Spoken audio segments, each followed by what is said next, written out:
नमस्कार दोस्तों, स्वागत है आप सभी का मेरे YouTube चैनल पर। तो दोस्तों आज है 23 जनवरी 2019। तो 23 जनवरी 2019 के जितने भी इंपॉर्टेंट करंट अफेयर्स बनते हैं वो आज हम इसी वीडियो में डिस्कस करेंगे। विद एक्सप्लेनेशन में आपको बताऊंगी जो इंपॉर्टेंट फैक्ट रहते हैं जो आपके लिए जो जानने ज़रूरी है। तो चलिए स्टार्ट करते हैं हमारे फर्स्ट क्वेश्चन से। और अगर आप चैनल पर पहली बार विजिट कर रहे होंगे सब्सक्राइब कर लीजिएगा, बेल बटन ज़रूर दबाइए, इससे आपको फ्री में नोटिफिकेशन आते रहेंगे जब भी मैं कोई नई जानकारी डालूंगी। चलिए फर्स्ट क्वेश्चन से स्टार्ट करते हैं। Recently which city police has included road safety robot in these services. हाल ही में किस शहर की पुलिस ने, किस सिटी की पुलिस ने सड़क सुरक्षा रोबोट को सेवा में शामिल किया है? तो चेन्नई शहर की पुलिस है जिन्होंने सड़क सुरक्षा रोबोट को सेवा में शामिल किया है। ट्रैफिक पुलिस में मतलब अब रोबोट को शामिल कर लिया गया है। और ये जो रोबोट को शामिल किया गया है इसका नाम भी रखा गया है, तो नाम नोट कर लीजिए, ये बहुत इंपॉर्टेंट रहेगा। तो इसका नाम रखा गया है रोडियो, ROADEO, रोडियो, जिसे अब चेन्नई पुलिस ने ट्रैफिक पुलिस में शामिल कर लिया है। Next question, who recently introduced the commemorative coin of ₹350। हाल ही में 350 रुपये का स्मारक सिक्का किसने पेश किया है, किसके द्वारा ये पेश किया गया है? तो अभी अभी गुरु गोविंद सिंह जी की 350वीं जयंती पर, ये नोट कर लीजिएगा, 350वीं जयंती थी जिस पर 350 रुपये का स्मारक सिक्का पेश किया गया है नरेंद्र मोदी जी के द्वारा। ये आप नोट कर लीजिएगा। अच्छा, अब गुरु गोविंद सिंह जी की बात हो रही है। गुरु गोविंद सिंह जी सिखों के कौन से गुरु हैं? 10th सिख गुरु है जिनका जन्म 1666 ईस्वी में पटना में हुआ था। Next question, next, recently the chief minister of which state has started the one family one job scheme. हाल ही में किस स्टेट के मुख्यमंत्री या किस राज्य के मुख्यमंत्री ने one family one job scheme यानी योजना को शुरू किया है? तो अभी अभी सिक्किम के चीफ मिनिस्टर पवन कुमार चैमलिंग ने ये शुरुआत की है कि हर फैमिली को एक गवर्नमेंट जॉब दी जाएगी, जिसमें से सिक्किम के 12 डिपार्टमेंट में ग्रुप सी, नोट कर लीजिए, group C and group D में बहुत सारी जॉब्स दी भी जा चुकी हैं।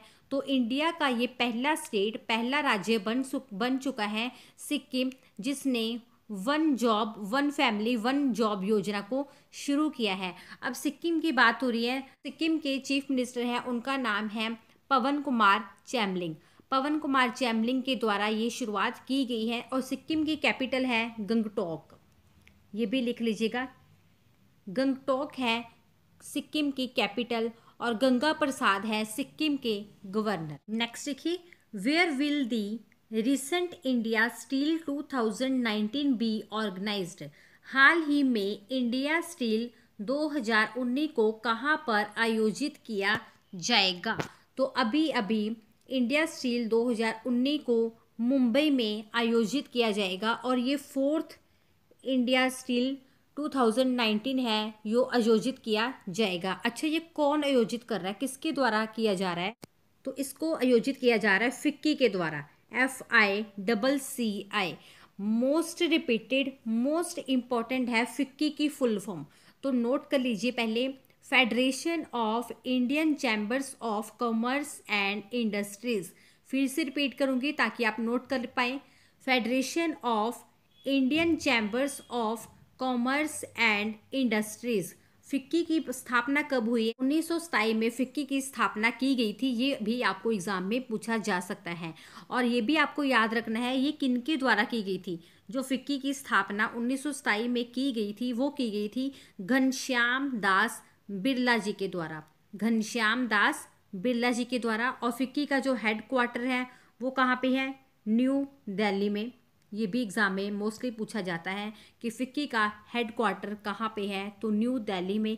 और फिक्की के प्रेजेंट टाइम के जो प्रेसिडेंट हैं वो है संदीप सोमनी जी, लिख लीजिएगा, संदीप सोमनी इनका नाम है, जो कि फिक्की के प्रेजेंट टाइम के प्रेसिडेंट है। अच्छा, इस बार का थीम क्या रखा गया है ये भी आपको पूछा जा सकता है, मोस्ट इंपॉर्टेंट रहेगा। इसका थीम क्या रखा गया है तो नोट कीजिए, balancing steel demand and supply, dynamic building a new India, ये इसका इस बार का थीम रखा गया है। Next question, recently JICA and which country have signed loan agreements. हाल ही में JICA और किस देश ने ऋण समझौतों यानी कि लोन एग्रीमेंट पर हस्ताक्षर यानी कि सिग्नेचर किए हैं।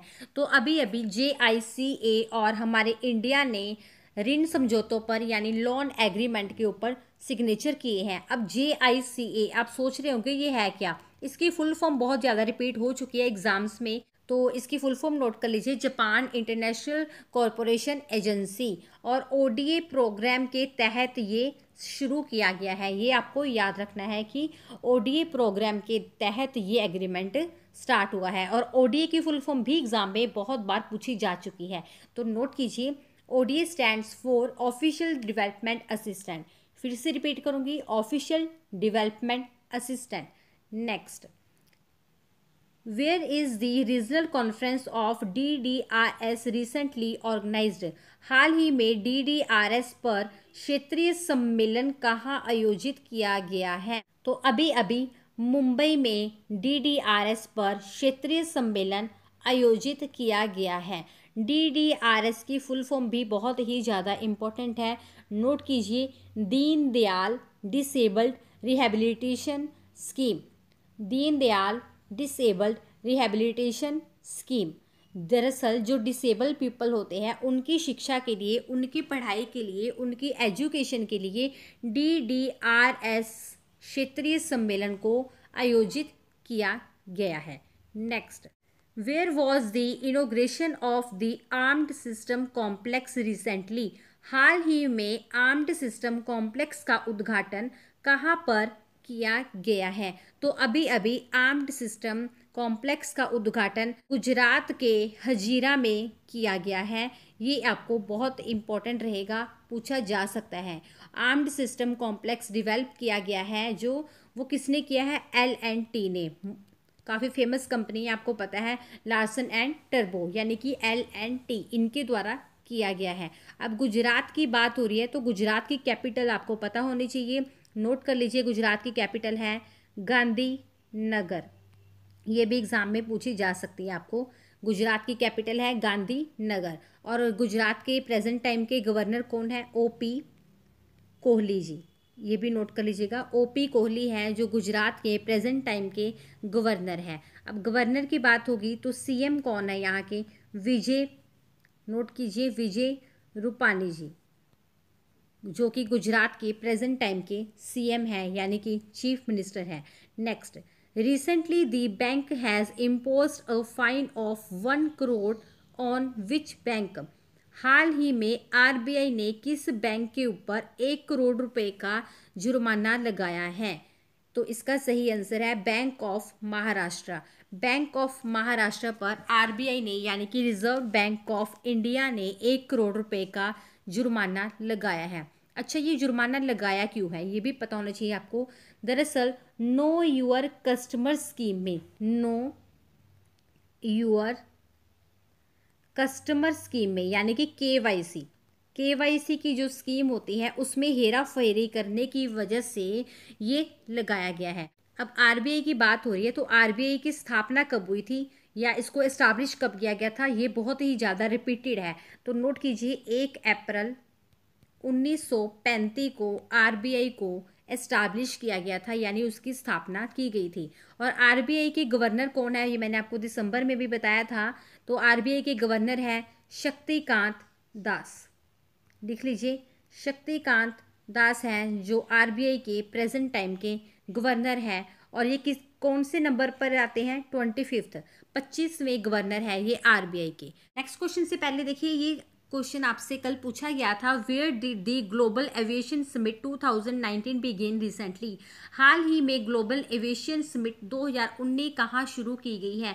तो जितने ही स्टूडेंट ने इसका आंसर दिया बिल्कुल सही दिया है कि मुंबई। आज का क्वेश्चन आप नोट कर लीजिए पहले, where the Difo bridge was inaugurated recently. हाल ही में डिफो पुल का उद्घाटन कहाँ किया गया। ये चारों आपकी ऑप्शन है, आपने इसका आंसर कमेंट बॉक्स में टाइप करके भेजना है विद आपको जो रियल फैक्ट इनके पता है उसके साथ। नेक्स्ट क्वेश्चन देख लेते हैं। Next, Recently, V. Vaidyanath has been appointed as MD and CEO of which bank?